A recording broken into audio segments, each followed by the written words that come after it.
تہجد فرض نمازوں کے بعد سب سے افضل نماز ہے، اور ناظرین یہ خاص دعاؤں کی قبولیت کا وقت ہے۔ اللہ اکبر، تہجد پڑھ کے جو دعا مانگنے کا مزہ آتا ہے، اور اللہ کرے ہم ایسی دعائیں مانگنے والے بن جائیں کہ میں جانوں میرا رب جانے۔ اللہ اکیلے میں جا نماز بچھائیں، رات کا پہر ہو، ہاتھ اٹھیں اور آنسو بہیں، یقین کریں یہ وہ وقت ہے آپ جو مانگیں گے عطا کیا جائے۔ اللہ، اور نبی پاک بھی رات کو اٹھ کر دعائیں مانگتے گر گڑا۔ اگر آپ بھی چاہتے نا آپ کی دعائیں قبول ہوں، کئی لوگ کہتے ہیں، ملتے بھی ہیں، حضرت دعا قبول نہیں ہوتی، کعبے کے سامنے بھی دعا کی ہم نے، مدینے میں بھی دعا کی، فلاں جگہ بھی دعا کرائی، دعا قبول نہیں ہوتی۔ چیک کیجئے روزی حلال ہے یا حرام ہے۔ میں آج آپ کو ایک ایسی روایت سنانے جا رہا ہوں کہ جب بھی پڑھتے ہیں نا یا اس کو سنتے ہیں، کہتے ہیں نا وہ رونگٹے کھڑے ہو جاتے ہیں۔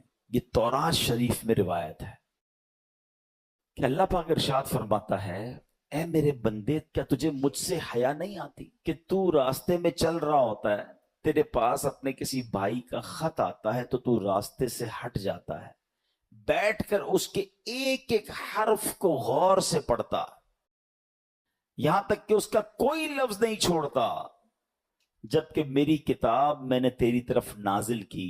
دیکھ اس میں تیرے لیے کتنی تفصیل ہے، میں نے کتنی بار تجھے سمجھایا تاکہ تو اس میں غور کرے، پھر بھی تو اس سے منہ پھیرتا ہے۔ کیا میرا مرتبہ تیرے نزدیک تیرے بھائیوں سے بھی کم ہے؟ اب آج کے دور میں ذرا سمجھیے گا، نماز پڑھ رہے ہو، ابھی مسجد میں ہمارے موبائل پر میسج آیا، میسج آنے کی ٹیون آئے، بیل بجے، واٹس ایپ آیا ہے، پتہ چل گیا ہے، اب دل میں خیال آنا شروع ہوگا، پتہ نہیں کس کا ہوگا، کیا لکھا ہوگا، کیا پیغام ہوگا، جلدی سے موبائل نکالو، چیک کرو، مس نہ ہو جائے۔ کال آئی ہے، فوراً دیکھیں گے کس کی آئی ہے، غور کیجئے۔ اللہ فرما رہا ہے، کتنی حقیقت بات ہے کہ ہم مسجد میں، نماز میں، سفر میں، ٹریول میں میسج آئے چھوڑتے نہیں۔ یہی تو بات تورات میں فرمائی نا کہ تیرے بھائی کا تیرے پاس خط آیا، پیغام آیا، تو اس راستے سے رک جاتا ہے، ایک ایک حرف بغور پڑتا ہے، اور میں نے جو تجھ پر کتاب نازل کی تیرے پاس اس کے لیے ٹائم نہیں ہے۔ کتنی ہدایت کی باتیں ہیں، کتنا تجھے اس میں سمجھایا ہے، کتنا تجھے بتایا ہے۔ پھر اگلا جملہ جو آخری جملہ ہے نا، وہ ہلا دیتا ہے کہ رب فرماتا ہے کہ میرا مرتبہ تیرے نزدیک تیرے بھائیوں سے بھی کم ہے، ہماری فیملی سے بھی کم ہمارے پاس اللہ کا مرتبہ ہو گیا۔ معاذ اللہ، فیملی کا میسج مس نہیں کرتے، باس کا میسج مس نہیں کرتے، دوستوں کا میسج مس نہیں کرتے، رات کو آدھی رات کو اٹھ کر بھی موبائل چیک کرتے ہیں۔ قرآن بھی تو میسج ہے نا، اور اللہ کا میسج ہے، راہ نجات ہے، راہ ہدایت ہے، کتنے خزانے ہیں ہمارے لیے۔ اچھا میں اور آپ واٹس ایپ پڑھیں، ہر واٹس ایپ پڑھنے کا تو ثواب نہیں نا، قرآن جتنا پڑھے ثواب ہے، ہر لفظ پر ثواب ہے، اور برکتیں کیسی ہیں، اللہ اکبر اللہ اکبر۔ ایک صحابی ہے حضرت ثابت بن قیس، ان کا گھر جو ہے رات کے وقت ان کا گھر ایسے چمکتا تھا جیسے روشن چراغ چمکتا۔ اس زمانے میں تو بجلی کا انتظام نہیں تھا، تو لوگوں نے نبی پاک سے تذکرہ کیا کہ حضور ثابت بن قیس کا گھر پورے محلے میں چمکتا رہتا ہے چراغ کی طرح۔ تو نبی پاک نے پتہ کیا فرمایا، ثابت بن قیس ضرور رات کو سورہ بقرہ کی تلاوت کرتے ہوں گے۔ صحابہ نے آ کے پوچھا کیا ایسا ہی ہے؟ کہتے ہاں، میں روز رات کو سورہ بقرہ کی تلاوت کرتا ہوں۔ یعنی اب غور کریں کہ قرآن پڑھنے پر ثواب، برکتوں کا نزول، فرشتوں کا نزول، ہدایت الگ مل رہی ہے، گائیڈنس الگ مل رہی ہے، but we have no time to read Quran and have no time to understand Quran. لیکن جو میسیجز آ رہے ہیں، جو ای میلز آ رہی ہیں، جو واٹس ایپ آ رہے ہیں، سب پڑھ رہے ہیں، سب دیکھ رہے ہیں، مس نہ ہو جائے۔ کتنی بڑی بات ہے کہ اللہ کے پیغام کے لیے وقت نہیں ہے۔ ہم مسلمان ہیں، ہم کیا یہ جواب دے سکیں گے قیامت کے دن کہ اللہ بڑا بیزی تھا، ٹائم نہیں تھا، بیزی لائف تھی، فیملی لائف تھی؟ نہیں میرے پیارے اسلامی بھائی، اس کو محسوس کیجئے۔ الاخدود کے بارے میں مفسرین کا اختلاف ہے کہ یہ کون لوگ تھے اور ان کا کیا واقعہ تھا۔ اس بارے میں حضرت صہیب رضی اللہ تعالیٰ عنہ سے روایت ہے کہ اگلی امتوں میں ایک بادشاہ تھا جو خدائی کا دعویٰ کرتا تھا، اور ایک جادوگر اس کے دربار کا بہت ہی مقرب تھا۔ ایک دن جادوگر نے بادشاہ سے کہا کہ میں اب بوڑھا ہو چکا ہوں، لہٰذا تم ایک لڑکے کو میرے پاس بھیج دو تاکہ میں اس کو اپنا جادو سکھا دوں۔ چنانچہ بادشاہ نے ایک ہوشیار لڑکے کو جادوگر کے پاس بھیج دیا۔ لڑکا روزانہ جادوگر کے پاس آنے جانے لگا، لیکن راستے میں ایک ایماندار راہب رہتا تھا۔ لڑکا ایک دن اس راہب کے ساتھ بیٹھا۔ وہ راہب ایمان والا تھا۔ اس کی باتیں لڑکے کو بہت پسند آ گئی۔ چنانچہ لڑکا جادوگر کے پاس جانے آنے میں روزانہ اس بزرگ کے پاس بیٹھنے لگا۔ ایک دن لڑکے نے دیکھا کہ ایک بڑا مہیب جانور، بڑا خطرناک سا جانور جو ہے راستے میں کھڑا ہے۔ اب اس نے کہا کہ آج یہ فیصلہ ہو جائے گا کہ جادوگر افضل ہے یا وہ بزرگ جن کے پاس میں بیٹھتا ہوں جو اللہ اور اس کے دین کی باتیں کرتے ہیں۔ چنانچہ لڑکے نے ایک پتھر اٹھا کر یہ دعا مانگی کہ یا اللہ عز و جل، اگر تیرے دربار میں اس بزرگ کا، اس راہب کا مذہب جادوگر سے زیادہ مقبول و محبوب ہو تو اس جانور کو اسی پتھر سے مقتول کر دے۔ یہ دعا کر کے اس لڑکے نے جب اس اتنے بڑے جانور کو پتھر مارا تو بہت بڑا جانور ایک چھوٹے سے پتھر سے قتل ہو کر مر گیا۔ لوگوں کا راستہ کھل گیا۔ لڑکے نے اس بزرگ کو جا کر یہ پورا واقعہ بیان کیا تو راہب نے کہا کہ اے لڑکے، خدا عز و جل کے دربار میں تیرا مرتبہ بہت بلند ہو گیا ہے، لہٰذا اب تو ان قریب امتحان میں ڈالا جائے گا، اس لیے کسی کو میرا پتہ نہ بتانا اور امتحان کے وقت صبر کرنا۔ اس کے بعد یہ لڑکا اس قدر صاحب کرامت ہو گیا کہ اس کی دعاؤں سے مادرزاد اندھے اور کوڑی شفا پانے لگے۔ رفتہ رفتہ بادشاہ کے دربار میں بھی اس کا چرچا ہونے لگا۔ بادشاہ کا ایک بڑا ہی مقرب ہم نشین تھا جو بادشاہ کا بڑا قریبی ساتھی تھا، وہ اندھا ہو گیا۔ اس لڑکے کے پاس بہت سارے ہدیے، بہت سارے گفٹس، تحائف لے کر آیا اور اپنی بصارت کے لیے دعا کا طالب ہوا کہ دعا کر دیں میری آنکھیں آ جائیں۔ تو اب لڑکے نے کہا کہ اگر تو اللہ تبارک و تعالیٰ پر ایمان لے آئے تو میں تیرے لیے دعا کروں گا۔ چنانچہ وہ ایمان لے آیا اور لڑکے نے اس کے لیے دعا کر دی۔ فوراً ہی وہ آنکھ والا ہو گیا اور بادشاہ کے دربار میں گیا تو بادشاہ نے پوچھا کہ تمہاری آنکھوں میں بصارت کیسے آ گئی، آنکھیں کیسے آ گئی؟ تو اس کے بڑے قریبی ساتھی نے کہا کہ میرے رب نے مجھے بصارت عطا فرمائی ہے۔ بادشاہ غضبناک ہو گیا اور کہنے لگا کہ میرے سوا بھی کوئی تیرا رب ہے؟ تو اس نے کہا ہاں، اللہ تعالیٰ میرا اور تیرا دونوں کا رب ہے۔ تو اب بادشاہ نے اس کو پکڑ لیا، اس کو طرح طرح کی سزائیں دے کر پوچھا کہ یہ باتیں تجھے کس نے بتائی ہیں؟ تو اب اس نے لڑکے کا نام بتا دیا۔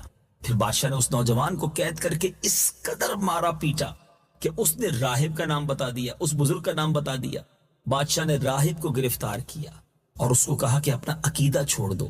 اس بزرگ نے، اس راہب نے صاف صاف کہہ دیا کہ میں اپنے عقیدے پر آخری دم تک قائم رہوں گا، ایمان سے منہ نہیں موڑوں گا۔ یہ سن کر بادشاہ آگ بگولا ہو گیا، بڑا غصے میں آیا۔ اس نے راہب کے سر پر آرا چلوا کر 2 ٹکڑے کر دیے، یعنی اس کو یوں سمجھیے بلیڈ کے ذریعے 2 ٹکڑے کر دیا گیا۔ اس کے بعد بادشاہ نے اپنے مقرب ہم نشین کے سر پر، اپنے بڑے قریبی ساتھی کے اوپر بھی جو اللہ پر ایمان لایا تھا اس بنا پر، اس پر بھی آرا چلوا دیا، اس کے بھی 2 ٹکڑے کروا دیے۔ اب لڑکے کو، اس نوجوان کو سپاہیوں کے سپرد کیا اور حکم دیا کہ اس کو پہاڑ کی چوٹی پر لے جاؤ اور اوپر سے دھکا دے دو۔ اب اس لڑکے کو جب پہاڑ پر لے جایا گیا تو وہاں اس نے دعا مانگی، ایک زلزلہ آیا اور بادشاہ کے سپاہی زلزلے کے جھٹکوں سے ہلاک ہو گئے، اور لڑکا سلامتی کے ساتھ پھر بادشاہ کے سامنے آ کر کھڑا ہو گیا۔ پھر بادشاہ نے غیظ و غضب میں بھر کر حکم دیا کہ اس لڑکے کو کشتی پر بٹھا کر سمندر میں لے جاؤ اور سمندر کی گہرائی میں لے جا کر اس کو سمندر میں پھینک دو۔ چنانچہ بادشاہ کے سپاہی اس کو کشتی میں بٹھا کر لے گئے۔ کشتی میں جانے کے بعد اس لڑکے نے پھر دعا مانگی تو اب میرے میٹھے اسلامی بھائیوں، وہ کشتی جو تھی وہ غرق ہو گئی پانی میں، سب سپاہی ہلاک ہو گئے۔ لڑکا پھر صحت و سلامتی کے ساتھ بادشاہ کے سامنے آ کر کھڑا ہو گیا۔ بادشاہ حیران رہ گیا کہ کوئی تدبیر کارگر نہیں ہو رہی، اس کو مارنے میں ہم کامیاب نہیں ہو رہے۔ پھر اسی لڑکے نے بادشاہ سے کہا کہ اگر آپ مجھے واقعی شہید کرنا چاہتے ہیں تو صرف ایک ہی صورت ہے، مجھ کو سولی پر چڑھائیں اور یہ پڑھ کر مجھ پر تیر ماریں، بسم اللہ رب الغلام۔ چنانچہ اسی ترکیب سے بادشاہ نے اس لڑکے کو تیر مار کر شہید کر دیا۔ کہتے ہیں نا، اللہ والوں کی موت بھی نرالی ہوتی ہے۔ یہ منظر دیکھ کر ہزاروں کے مجمع نے بلند آواز سے یہ اعلان کرنا شروع کر دیا کہ ہم اس لڑکے کے رب پر ایمان لائے۔ ایک طرف تو ایمان لانے پر شہید کیا جا رہا ہے، آروں سے چیرا جا رہا ہے، مگر اس موت کو دیکھ کر، اس شان کو دیکھ کر اب ہزاروں کا مجمع رب پر ایمان لے آیا۔ اب بادشاہ غصے میں بوکھرا گیا، اس نے ایک بہت بڑا گڑھا کھدوایا اور اس میں آگ جلوائی۔ جب آگ کے شعلے خوب بلند ہونے لگے تو ایمانداروں کو پکڑ پکڑ کر اس آگ میں اس نے ڈلوانا شروع کر دیا، یہاں تک کہ 77 مومنین 77 ایمان والوں کو آگ میں جلا ڈالا گیا۔ آخر میں ایک ایمان والی عورت کو لایا گیا کہ جس کے ہاتھ میں بچہ تھا، گود میں بچہ تھا۔ اب جب بادشاہ نے اس کو بھی آگ میں ڈالنے کا حکم دیا تو وہ عورت کچھ گھبرائی، ماں جو ٹھہری، لیکن اس دودھ پیتے بچے نے کہا، اے میری ماں صبر کر، تو حق پر ہے۔ بچے کی آواز سن کر اس ماں کا جذبہ ایمانی بیدار ہو گیا اور وہ مطمئن ہو گئی۔ پھر ظالم بادشاہ نے اس مومنہ کو اس کے بچے کے ساتھ آگ میں پھینک دیا۔ اے میرے میٹھے اسلامی بھائیو، واقعہ تو بھی آگے بیان کرنا ہے، مگر کیا درس ہے، کیا واقعہ ہے۔ ہم تو گھر بیٹھے مومن بنے، ہمارے ماں باپ مسلمان تھے، ہمارے کانوں نے پہلی آواز اللہ اکبر کی سنی۔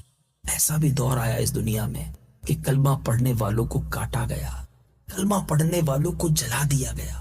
ہم اپنے ایمان کی کب قدر کریں گے؟ اللہ کی اس نعمت کا کب شکر ادا کریں گے؟ اور کب اپنے اس ایمان کی سلامتی کی فکر کریں گے؟ اے میرے میٹھے اسلامی بھائیوں، ہم بڑے خوش نصیب ہیں جنہیں ایمان ملا ہے۔ نبی پاک علیہ الصلوۃ والسلام کی امت میں ہمیں شامل کیا گیا ہے۔ اللہ کا اس نعمت پر خوب شکر بھی ادا کیجیے اور اسی کے شکرانے میں رب کی نافرمانی سے بچیے۔ جس کریم نے ہمیں اتنی آسانی سے ایمان عطا کیا ہے، ہمیں اس کریم کی نافرمانی نہیں کرنی چاہیے۔ آگے چلتے ہیں اس واقعے میں کہ بادشاہ اور اس کے ساتھی جو تھے اس گھڑے کے کنارے مومنین کے آگ میں جلنے کا منظر کرسیوں پر بیٹھ کر دیکھ رہے تھے اور اپنی کامیابیوں پر خوشی منا رہے، کہہ لگا رہے تھے۔ ایک دم قہر الہی نے ظالموں کو اپنی گرفت میں لے لیا۔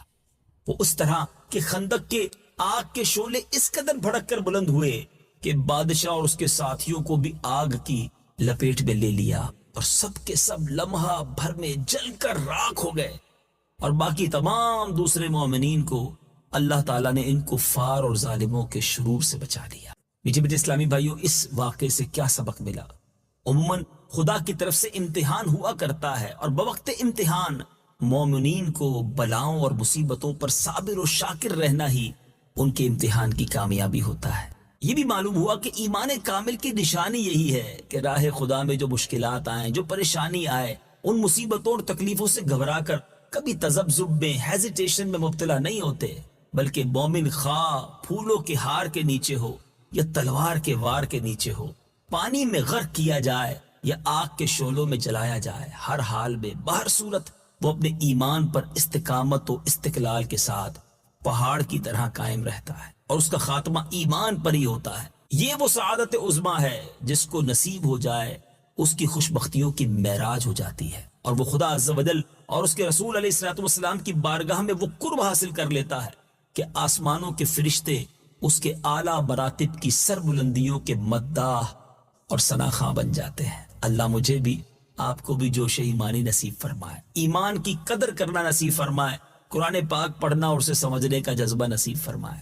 حضرت آدم کے ہر بار یعنی بی بی حوا رضی اللہ تعالیٰ عنہ کے جب پریگننسی ہوتی تھی، حمل ہوتا تھا، تو ایک لڑکا پیدا ہوتا، ایک لڑکی پیدا ہوتی۔ اللہ کی شان دیکھیں، اللہ نے اس نسل انسانی کو کس اپنے حکمت بھرے انداز میں چلایا کہ ہر حمل میں ایک لڑکا پیدا ہوتا، ایک لڑکی پیدا ہوتی، اور جب اگلے حمل میں ایک اور لڑکا لڑکی پیدا ہوتی تو ان کا آپس میں نکاح ہو سکتا تھا۔ یعنی مثال کے طور پہ ایک باری میں جو لڑکا اور لڑکی پیدا ہوتے وہ بھائی بہن کہلاتے تھے، مگر اگلی باری میں جو لڑکا لڑکی پیدا ہوتے وہ ان کے بھائی بہن نہیں، اس حوالے سے نہیں ہوتے تھے کیونکہ ان کا نکاح جائز تھا، اور یہ اس زمانے کی شریعت میں جائز تھا، اور اس لیے ضروری تھا کہ اسی سے نسل انسانی نے آگے بڑھنا تھا۔ اب اللہ کی شان دیکھیں کہ حضرت آدم علیہ السلام کے جو دو بیٹے تھے، قابیل اور حابیل۔ پہلے قابیل پیدا ہوتا ہے۔ اچھا، قابیل کے ساتھ معاملہ یہ تھا کہ اس کے ساتھ جو لڑکی پیدا ہوئی اس کا نام جو تھا وہ اکلیمہ تھا، وہ بڑی خوبصورت تھی۔ حابیل کے ساتھ جو لڑکی پیدا ہوئی اس کا نام لیوزا تھا۔ اب جب دونوں بڑے ہو گئے تو اسی شریعت کے قانون کے مطابق حضرت آدم علیہ السلام نے قابیل سے کہا کہ تمہارا نکاح لیوزا سے ہوگا، اور حابیل کو کہا کہ تمہارا نکاح اکلیمہ سے ہوگا۔ قابیل کہتا ہے نہیں، میرا نکاح تو اکلیما سے ہونا چاہیے۔ حضرت آدم نے سمجھایا وہ تمہارے ساتھ پیدا ہوئی ہے، وہ تمہاری بہن ہے، تمہارا اس سے نکاح نہیں ہو سکتا۔ وہ کہتا ہے نہیں، یہ تو آپ کا بنایا ہوا اصول ہے نا، میں نے نکاح کرنا ہے تو اکلیما سے ہی کرنا ہے۔ اب حضرت آدم علیہ نبینا علیہ السلام نے کہا اچھا ٹھیک ہے، ایسا کرو کہ تم دونوں بھائی اپنی اپنی قربانیاں پیش کرو، اللہ کی بارگاہ میں قربانی پیش کرتے ہیں، جس کی قربانی قبول ہو جائے گی ہم سمجھیں گے کہ اس کی بات مان لی گئی۔ اب کیا ہوا، اس زمانے میں صدقہ یا جو بھی پیش کیا جاتا تھا صدقہ، وہ قبول کیسے ہوتا تھا، قربانی کیسے قبول ہوتی تھی کہ آسمان سے آگ آتی تھی اور اس صدقے کو اس کو آگ لے کر چلی جاتی تھی۔ سرکار دو عالم علیہ السلام کی امت پر ایک اور مہربانی پتہ ہے کیا کی ہے؟ بہت ساری مہربانیوں میں ایک مہربانی یہ ہے کہ ہمارا صدقہ، ہماری قربانی ہم خود بھی استعمال کرتے ہیں، ہم آپس میں غریبوں میں بانٹ دیتے ہیں۔ ہماری قربانی کو آگ نہیں کھاتی، ورنہ پہلے جو بھی چیز پیش کی جاتی تھی وہ آگ لے جاتی تھی۔ سمجھ رہے بات کو؟ ہم آج کل کیا کرتے ہیں، صدقہ غریبوں میں بانٹ دیتے ہیں، رشتہ داروں میں بانٹ دیتے ہیں، قربانی کرتے ہیں، خود بھی کھاتے ہیں، دوسرے لوگ بھی کھاتے ہیں۔ ایسا نہیں تھا پہلے، یہ بھی اس امت پر مہربانی کی گئی ہے۔ تو بہرحال اب کیا ہوا کہ دونوں نے اپنی اپنی قربانی پیش کی۔ قابیل کھیتی باڑی کرتا تھا اور حابیل جو تھے وہ بکریاں چراتے تھے۔ تو قابیل اناج کا ایک ڈھیر اس نے رکھ دیا پہاڑ کے اوپر، اور حابیل نے ایک بکری جو تھی وہ رکھ دی۔ اب ایسا ہی ہوا کہ آگ آئی اور آگ آ کر بکری کو جو ہے وہ لے گئی اور قابیل کے گندم کو چھوڑ دیا گیا۔ اس کا مطلب یہ ہوا کہ حابیل کی قربانی قبول ہو گئی، اور حضرت آدم نے یہی فرمایا کہ اب اکلیما کا حقدار یہ ہے۔ اب یہ فیصلہ تو آپ نے سنا دیا، مگر اب قابیل جو بھائی تھا اس کے دل میں اپنے بھائی کے لیے حسد پیدا ہو گیا کہ یہ وہ لڑکی ہے جس سے مجھے شادی کرنی تھی، اس کو مل گئی، اور بالآخر اس حسد کی بنا پر قابیل نے حابیل کو قتل کر دیا۔ اس دنیا میں سب سے پہلا اگر قتل ہوا ہے تو وہ بھائی نے اپنے بھائی کا کیا ہے، اور وجہ کیا بنی؟ حسد وجہ بنی۔ حسد کیوں ہوا؟ ایک عورت کی وجہ سے ہوا۔ اس سب باتوں کو سمجھنا ہے۔ ایک بندہ جو ہے مردود ہو گیا تکبر کی وجہ سے، حسد کی وجہ سے۔ دوسرا بھائی نے بھائی کو قتل کیا حسد کی وجہ سے اور عورت کی وجہ سے۔ سمجھنی یہ باتیں کہ یہ کتنے پرانے گناہ ہیں، یہ کتنے بڑے فتنے ہیں جو آج بھی مسلمانوں کے دلوں میں بس رہے ہیں، اور مسلمانوں کو اس کی پرواہ نہیں ہے۔ حدیث پاک کا مضمون ملتا ہے کہ جب تک دنیا میں کوئی بھی قتل ناحق کیا جائے گا، اس کا گناہ جو ہے قتل کرنے والے کو تو ملے گا ہی، قابیل کو بھی ملے گا، کیونکہ اس نے یہ طریقہ ایجاد کیا۔ ایک اور بات سیکھنے کو ملی کہ جو گناہ کا طریقہ ایجاد کرتا ہے، گناہ پر لوگوں کو لگا دیتا ہے، لوگوں کو کوئی ایسا راستہ بتاتا ہے جس سے بندہ گناہ کرے، گناہ کرنے والے کو تو وہ گناہ ملتا ہے جس نے یہ راستہ بتایا، جس نے لوگوں کو لگایا، یہ گناہ جاریہ اس کے لیے بھی ہوتا۔ تو اب کیا ہوا، قابیل نے حابیل کو قتل تو کر دیا، مگر جس کو پتا نہیں تھا لاش کو کرنا کیا ہے، اس وقت تک تو مرا ہی نہیں تھا نا۔ اب تو ہمیں پتا ہے کہ مرنے کے بعد دفنایا جاتا ہے، اس وقت تک تو دنیا میں کوئی مرا ہی نہیں تھا۔ اب اس نے کیا کیا، اپنے بھائی کی لاش کاندھے پر اٹھا کر کئی دنوں تک گھومتا رہا، کروں کیا اس لاش کا۔ تو پھر اللہ کی شان دیکھیں، قرآن پاک میں یہ واقعہ موجود ہے کہ اللہ کریم نے دو کوے بھیجے، ان کی آپس میں لڑائی ہوئی، اور ایک کوے نے دوسرے کوے کو مار دیا۔ جب وہ مر گیا تو پنجے سے زمین کھود کر اس کوے نے دوسرے کوے کو زمین میں دبا دیا۔ تو قابیل کو پتا چلا کہ اچھا لاش کو دفنایا جاتا ہے۔ اب اس نے اپنے بھائی کو دفنایا، مگر اس کے چہرے کا نور چھن گیا، وہ بڑی عجیب و غریب آفت میں مبتلا ہوا، اور آخرکار وہ بھی دنیا سے چلا گیا۔ حضرت حبیب بن زید رضی اللہ تعالیٰ عنہ، آپ کے والد زید بن عاصم رضی اللہ تعالیٰ عنہ ان 70 بابرکت آدمیوں میں شامل تھے جنہیں بیعت عقبہ ثانیہ کا شرف و اعزاز حاصل ہے۔ سبحان اللہ، آپ نے ہجرت مدینہ کے بعد جوار رسول صلی اللہ علیہ وسلم اس طرح زندگی گزاری کہ کسی غزوے میں شرکت اور کسی فرض کی ادائیگی سے کبھی آپ پیچھے نہ رہے۔ ایک دور ایسا بھی آیا کہ آپ نے جنوبی جزیرہ عرب میں 2 سر پھرے جھوٹوں کو دیکھا جو نبوت کا دعویٰ کرتے تھے اور لوگوں کو گمراہی کی طرف لے جا رہے تھے. ان میں ایک صنعاء میں نمودار ہوا جس کا نام اسود بن کعب انسا تھا، اور دوسرا یمامہ میں منظر عام پر آیا، اس کا نام مسیلمہ کذاب تھا. ان دونوں کذابوں نے اپنے اپنے قبیلے میں لوگوں کو ان مومنین کے خلاف اکسانا اور بھڑکانا شروع کر دیا جنہوں نے اللہ اور رسول عز و جل و صلی اللہ علیہ وسلم کی دعوت پر لبیک کہا تھا. انہوں نے لوگوں کو یہ کہہ کر ورگلانا شروع کیا کہ وہ ان علاقوں میں معاذ اللہ سرکار دو عالم علیہ السلام کے نمائندے ہیں، بلکہ ان سے بھی آگے بڑھ گئے ہیں اور خود نبوت کے جھوٹے دعوے دار بن گئے اور لوگوں کو گمراہ کرنے لگے.